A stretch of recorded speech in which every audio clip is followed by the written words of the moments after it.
There is a silent point within you that begins to fall apart when the person you love pulls away, as if something essential were being taken without warning, as if your very existence depended on that bond that slowly slips through your hands. And then, without realizing it, you stop existing as a whole. You begin to wait, to depend, to need, and something inside you becomes fragile, as if you were always on the edge of losing everything. Because deep down, it is not just the person you are afraid of losing, it is what you feel when you are with them. It is the feeling of being alive. It is the relief from emptiness. It is the silence that finally settles. But when that presence shifts, when it pulls away, when it changes, everything inside you trembles, and you try to hold on. You try to adjust. You try to be enough. You try not to make mistakes, as if any movement could bring everything to an end. And then a question emerges that you avoid facing. Why does your happiness depend so much on someone? Why does your inner state change according to the other? Why does your worth seem to be in someone else's hands? And in the middle of all this, you lose yourself, you adapt, you reshape yourself, and you begin to live based on something that is not under your control. And the more you try to hold on, the more you feel you can lose, and the more you need. The more you move away from yourself until, without noticing, you no longer know who you were before all of this began. It is like looking into a mirror that does not reflect you, but reflects what the other gives back. If they see you, you exist. If they pull away, you disappear. And so a silent cycle begins, where your identity is built on the reflection of the other, and not within you. You feel more when you are being chosen, and less when you are alone. As if loneliness were not just absence, but a threat, and so you adapt to the gaze, to the behavior, to the desire of the other. So you do not lose what makes you feel whole, but what you call love is often just an attempt to fill an old emptiness, an emotional echo that comes from far away, and finds in the other a place to express itself. That is why certain patterns repeat. Different people, but the same feeling, the same fear, the same dependency. As if you are always trying to relive something that was never resolved. And the more you give yourself to it, the more you feel you need, the more you cling, the more you drift away from yourself, because happiness that depends on another is never truly within you. It is outside, unstable, vulnerable, and that is why it creates anxiety, fear, control, and a constant desire to secure something that can never be secured.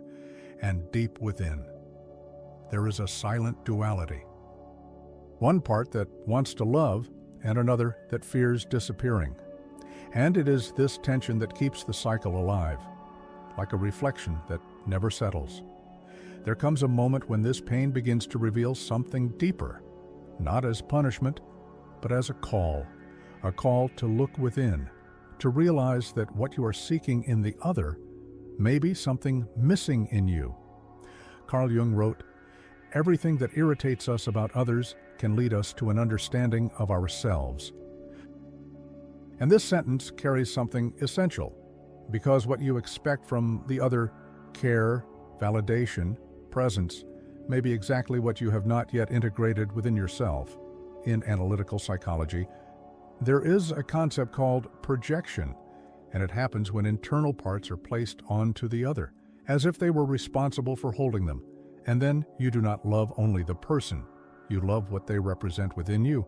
But when this projection begins to fail, pain appears, and not because the other has changed, but because something within you needs to be seen.